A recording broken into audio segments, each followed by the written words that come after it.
Wilful இக்னரன்ஸ்னு போட்டிருக்கு. வேண்டுமென்றே அறியாமையில் இருப்பது அல்லது அலட்சியம் காட்டுவது அப்படின்னு பொருளாகிறது. தெரியும் இருந்தாலும் ஆமாப்பா அப்படின்னு அலட்சியமாக விடுவது அப்படின்னு சொல்லி சொல்கிறார். ராபர்ட் முர்ரே மெக்கெயின் அப்படின்னு ஒருத்தர் இருந்தார். அவர் என்ன சொல்கிறாரு, was passing out tracts one day and handed one to a well dressed lady. அவர் என்ன பண்ணுவார், இந்த மாதிரி இயேசு கிறிஸ்துவை பற்றிய தகவல்கள்லாம் முன்னெல்லாம் ஒரு பிட் நோட்டீஸில் வச்சுருப்பாங்க. அது பேர் ட்ராக்ட்ஸ்ன்னு பேர். அதை வச்சுட்டு என்ன பண்ணுவாங்க, தெரியாதவங்களுக்கு கொடுத்துட்டே இருப்பாங்க. அவர் ஒரு நாள் வெளிநாட்டில் என்ன பண்ணியிருக்காரு, நல்ல அலங்காரமாக உடை அணிந்து வந்திருந்த ஒரு பெண்மணியிடம் கொண்டு போய் இதை கொடுக்குறாரு, இந்த ட்ராக்டை. She gave him a hearty look and said, "Sir, you must not know who I am." அப்படியே பார்த்தா அப்படின்னு ஒரு அலட்சியமான பார்வை பார்த்துட்டு, நான் யாருன்னு உனக்கு தெரியுமா அப்படின்னு கேட்டிருக்கேன்.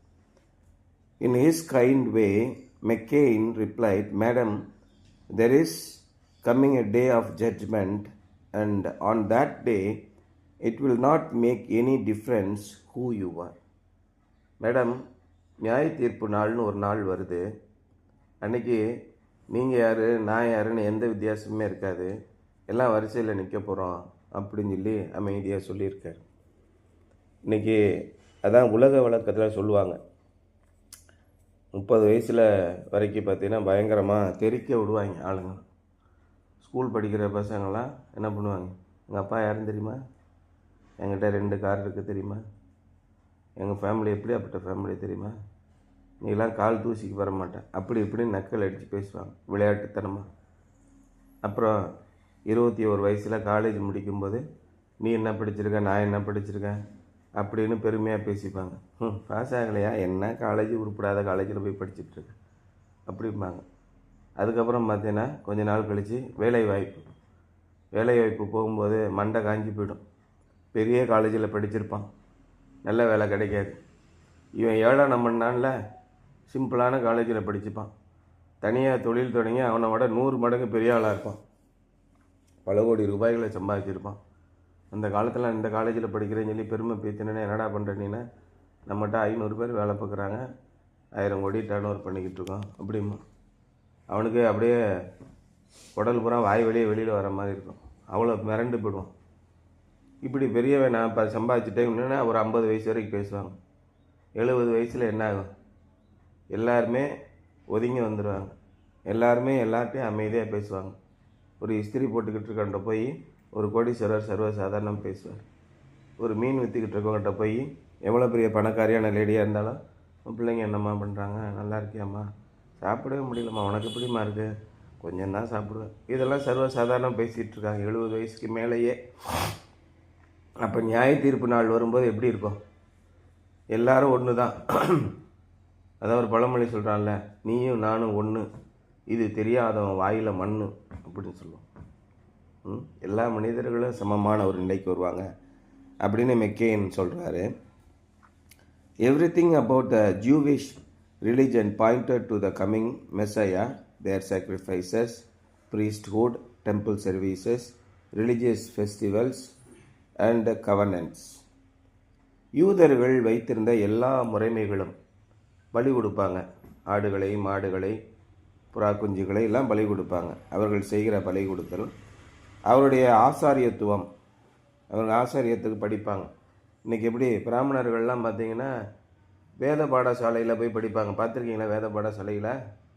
மடத்திட்டரில் மடம்னு இருக்குது. சின்ன வயசுலேருந்தே மண்டையை சேவிங் பண்ணி பின்னாடி ஒரு கொண்டையை போட்டு அங்கே அனுப்பிடுவாங்க. அதே மாதிரி முஸ்லீம்களும் பார்த்தீங்கன்னா இதை வச்சுருப்பாங்க, அது பேர் என்னது, மதர்சான்னு ஒன்று வச்சுருப்பாங்க. சின்ன பிள்ளைகளையே அவங்க அரபியில் ஓதிக்கிட்டே இருப்பாங்க. இதே மாதிரி யூதர்களும் சமய கல்வியை கொடுத்து வந்தார்கள். மற்றவர்கள் எல்லாம் பொதுமக்கள், காமன் பீப்புளுக்கெலாம் எந்த பாடமும் கிடையாது, அப்படி வச்சுருந்தாங்க. ஆனால் தமிழ் சமுதாயம் மட்டும் மொழியையும் இலக்கியத்தையும் கலையையும் வளர்த்து வந்தார்கள். என்னென்ன கலைகள் இருக்கின்றன, கலைகளோடு தொடர்புடையதான் தொழில்கள், இப்படி எல்லாத்துக்குமே ஒரு படிப்பு வச்சு சமய சார்பில்லாமல் வளர்ந்து வந்தார்கள். தமிழர்கள் மட்டும். அது ஆதி காலம் 5000 10,000 வருஷத்துக்கு முன்னாடி இருந்து இருக்குது. இவர்கள் புனை சுருட்டுகளையும் கற்பனைகளையும் கற்றுக் கொடுத்து வந்தார்கள்.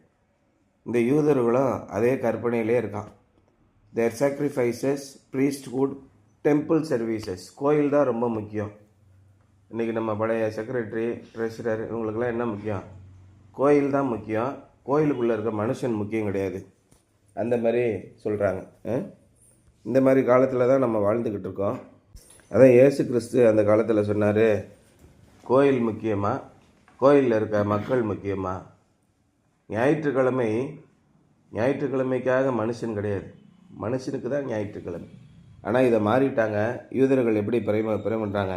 டெம்பிள் சர்வீசஸ், ரிலீஜியஸ் ஃபெஸ்டிவல்ஸ்லாம் கண்ட நாய் உள்ளே வரக்கூடாது அப்படின்னு சொல்லிட்டு மகா கட்டுப்பாடுகளோடு இருந்தார்கள். இதெல்லாம் எதுக்கு செஞ்சாங்க அப்படின்னா, மேசியா அப்படின்னு ஒருத்தர் வரப்போகிறாரு, அதுக்கு நம்ம பரிசுத்தமாக இருக்கணும், 5 வேளையும் குளிக்கணும், தலையை தடவணும், காலை கழுவணும், ஜெபம் பண்ணணும், இப்படியெல்லாம் சில முறைமைகளை இவங்க உடல் சார்ந்த முறைமைகள் கற்று வந்தார்கள். ஆனால் இயேசு கிறிஸ்து என்ன சொன்னார்? இதெல்லாம் கிடையாதுயா. மாதமே என்னன்னு கிடையாது, நாளும் கிடையாது, ஒன்றும் கிடையாது.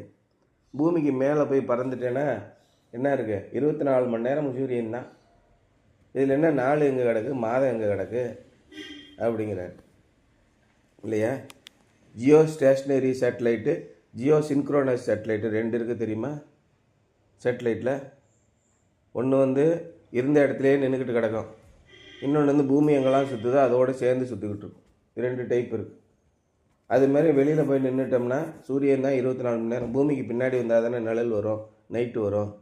இந்த மாதிரி இறைவனுடைய பார்வையில் இரவு கிடையாது, பகல் கிடையாது, ஒன்றும் கிடையாது. ஏன்டா இதை போட்டு கொள்றீங்கன்னு இயேசு சொன்னார். மாத பிறப்புகளையும் பிறந்த நாட்களையும் கும்பிட்றீங்க. அந்த ஞாயிற்றுக்கிழமை காலையில் 8 மணிக்கு போனால் தான் இயேசு வருவாரா? ஓய்வு நாளை ரொம்ப முக்கியமாக இது பண்ணாங்க. அந்த மாதிரி அவர்கள் பண்ணலாம். எதுக்கு அப்படின்னா, மேசியா என்று ஒருவர் வருவார் அப்படின்னு இருந்தாங்க. Their law told them they were sinners in need of a saviour. அவருடைய சட்டம் என்னாச்சு? நீங்கள் எல்லாம் பாவிகள்.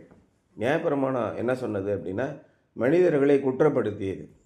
யாரெல்லாம் சட்டத்தை மீறினவனோ அவன் சட்டத்தை மீறினவன், அவன் குற்றவாளி என்று சொல்வதற்காகத்தான் சட்டம் இருக்கிறது. சரி, அதிலிருந்து விடுதலை என்ன? நான் தவறு செய்து விட்டேன், நான் குற்றவாளி ஆகிவிட்டேன், இப்பொழுது எனக்கு விடுதலை என்ன? விடுதலையெல்லாம் கிடையாது, சிறை தண்டனை. தவறு செய்தவனுக்கு என்ன தண்டனைன்னு மட்டும்தான் சட்டத்தில் இருக்கும் இல்லையா? சட்டத்தில் யாராவது தவறு செய்தவர்களுக்கு இரக்கம், கருணை, வெங்காயம் இதெல்லாம் உண்டா? அதெல்லாம் ஒன்றும் கிடையாது. தப்பு செஞ்சுன்னா தண்டனை, இப்படி தான் இருக்கும். But instead of letting the law bring them to Christ, they worship their law and rejected their saviour. ஆனால் அந்த சட்டம் அவர்களை கிறிஸ்துவனிடத்திலே அழைத்து வர விடுவதை விட என்ன பண்ணிட்டாங்க? அவர்கள் தங்களை காப்பாற்றுபவரை நிராகரித்து விட்டார்கள். இயேசு கிறிஸ்து எதற்காக இந்த உலகத்திலே வந்தார்? இயேசு கிறிஸ்து இழந்து போனதை தேடவும். யாரெல்லாம் தொலைந்து போய்விட்டார்களோ, யாரெல்லாம் குற்றவாளிகளாகி தங்களுடைய வாழ்க்கையை இழந்து நிரந்தர சிறையில் இருக்கிறார்களோ அவர்களை தேடி கண்டுபிடிக்க வந்தார். இழந்து போனதை தேடவும். அப்புறம் அங்கே பார்த்துட்டார், இங்கே என்னடா இங்கே ஜெயிலில் கிடக்க பார்த்துட்டார். அவர் இழந்து போனதை தேடவும் அவர்களை மீட்கும் பொருளாக தம்மை தாமே கொடுக்கவும் வந்தார். இன்னும் இங்கே இருக்கு, ஏங்க சார் அவனை விடுங்க சார், என்ன குற்றம் ஆச்சு? அவனுக்கு 1 லட்சம் கட்டணுங்க, இல்லைன்னா வெளியில் விட முடியும், நான் தரேங்க. இழந்து போனதை மீட்கவும் அவர்களை தேடவும் இழந்து போனதை மீட்கவும் வந்தார். ஆனால் அவர்களை ஏற்றுக்கொள்ளவில்லை. அதான் அவர் சொல்கிறார். The law cannot give righteousness. It only leads sinners to the Savior who can give righteousness. சட்டங்கள் எந்த அளவுக்கு உங்களுக்கு நீதியை கொடுக்காது. ஆனால் சட்டங்கள் என்ன பண்ணுது? நம்முடைய நியாயப்பிரமாணம் இயேசு கிறிஸ்துவை பின்பற்றும் சட்டம் என்ன சொல்லுது? இயேசு கிறிஸ்துவனிடத்திலே நம்மளை அழைத்து வருகிறது. உங்களுக்கு எங்கே விடுதலை உண்டு? யார் விடுதலை உங்களுக்கு கொடுப்பார்? இயேசு கிறிஸ்து மட்டுமே உங்களுக்கு விடுதலையை கொடுக்க முடியும், நம்பிக்கையை கொடுக்க முடியும் அப்படின்னு சொல்கிறார். அதுதான் இன்றைக்கி என்ன செய்தினா, ரோமர் 10ஆம் அதிகாரம் 3ஆம் வசனம். Since they did not know the righteousness that comes from God and sought to establish their own, they did not submit to God's righteousness. அவர்களுக்கு இறைவனிடத்திலிருந்து வருகிற ஞானம், இறைவனிடத்திலிருந்து வருகிற நீதி என்னன்னு தெரியாதனாலே அவர்கள் தங்களுடைய சொந்த நியாயத்தையும் நீதியும் நிலைநாட்ட விரும்பினார்கள். தங்களை இறைவனுடைய நீதிக்கு ஒப்பு கொடுக்கவே இல்லை. இறைவனுடைய நீதி என்பது வேறு, மனிதனுடைய நீதி என்பது வேறு. ஒரு நிறுவனத்திலே சட்டதிட்டங்கள் இருக்கும், ஒரு அமைப்பிலே சட்டதிட்டங்கள் இருக்கும், ஒரு நாட்டிலே சட்டதிட்டங்கள் இருக்கும். ஆனால் ஜனாதிபதிகிட்ட கருணை மனு அனுப்புவாங்க. சார், மகாபெரிய கொலைகளை செய்து விட்டான். ஆமாம் ஐயா, நான் மகாபெரிய கொலைகளை செய்து விட்டேன். ஒரு அம்மா என்ன பண்ணிச்சு, தன்னுடைய பிள்ளைகளை காப்பாற்றுவதற்காக தன்னுடைய கணவனையும் கணவனுடைய கூட்டாளிகளையும் கொன்று விட்டாள். சொந்த கட்டின புருஷனே கொண்டுட்டாங்க. இவளெல்லாம் தூக்கு தண்டனை போடணும். சட்டத்தின்படி கொலை செய்தவர்களுக்கு, கணவனை கொலை செய்தவர்களுக்கு நாங்கள் தூக்கு தண்டனை விதிக்கிறோம் அப்படின்னு உச்ச நீதிமன்றம் சொல்லிடுச்சு. ஜனாதிபதிக்கு கருணை மனு அனுப்புகிறாங்க. அவங்க எல்லா கேஸையும் விசாரிச்சுட்டு, இல்லை தன்னுடைய பிள்ளைகளை காப்பாற்றுவதற்காக செய்திருக்கிறாள், அவள் கொலை செய்ய வேண்டும் என்ற எண்ணம் முகாந்திரம் அதில் இல்லை, ஆகவே அதை விடுதலை ஆக்கிறேன்னு நீ ஜனாதிபதி சொல்ல முடியும். அது மாதிரி தான் சட்டத்தை இயற்றுகிற தேவன் உங்களை நீதிமான் ஆக்க முடியும். தன்னுடைய நீதினாலே தேவனுடைய நீதிக்கு, இறைவனுடைய நீதிக்கு நீங்கள் ஒப்பு கொடுக்காமல் உங்கள் மனதிலே ஒரு நியாயத்தை வைத்துக்கொண்டு, அதெல்லாம் ஒத்துக்கிட முடியாதுங்க, என் மனசுக்கு பிடிக்காது, அப்படி செஞ்ச நாய் போய் தொலையட்டும் அப்படி நீங்கள் நியாயம் தீர்த்தீர்கள் என்றால் வேண்டுமென்றே நீங்கள் இறைவனுடைய நியாயத்தை அலட்சியம் செய்கிறீர்கள் என்று பொருளாகிறது. இதைத்தான் இங்கே சொல்கிறாரு, wilful ignorance since they did not know the righteousness that comes from God. இறைவனிடத்திலிருந்து வருகிற அந்த நீதியை அவர்களுக்கு தெரியாததினாலே and they sought to establish their own, தங்களுடைய நீதியை நிலைநிறுத்த முயற்சி செய்கிறார்கள். They did not submit to God's righteousness, இறைவனுடைய நீதிக்கு தங்களை ஒப்பு கொடுக்காமலும் இருக்கிறார்கள் என்று சொல்கிறார். Something to ponder. Have you ever been too absorbed with tradition or ceremony that your relationship with Jesus has suffered? இயேசு கிறிஸ்துவோடு உங்களுக்கு இருக்கிற உறவு பாதிக்கப்படும் அளவிற்கு நீங்கள் மிக கடுமையான அளவுக்கு பாரம்பரியத்தையும் விழா கொண்டாட்டங்களையும் நீங்கள் முன்னிறுத்தியிருக்கிறீர்களா?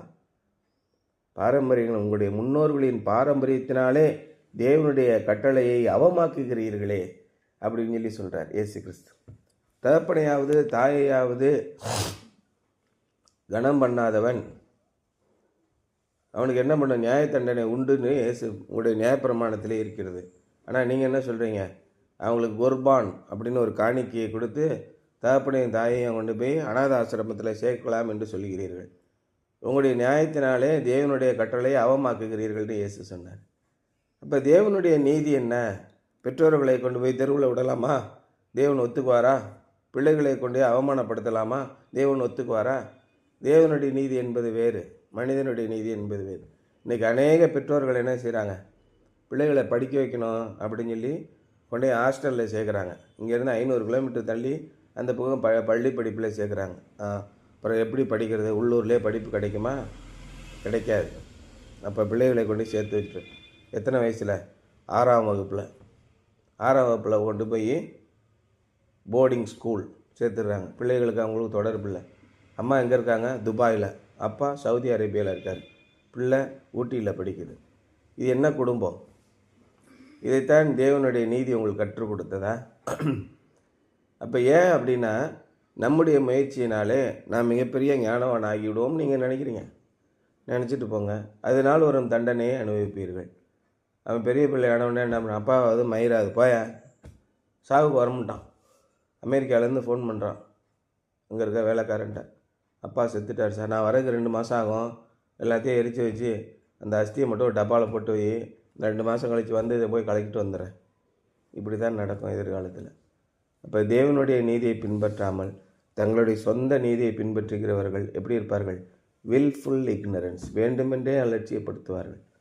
ஆமாம் பார்த்துக்கலாம் அப்படின்னு சொல்லுவாங்க. நம்ம அப்படி இருக்கக்கூடாது, நீங்கள் எச்சரிக்கையார்கள் என்ற நற்செய்தியை இன்றைக்கு நமக்கு கொடுத்திருக்கிறார் என்பதுதான் இன்றைய செய்தி. சரியா?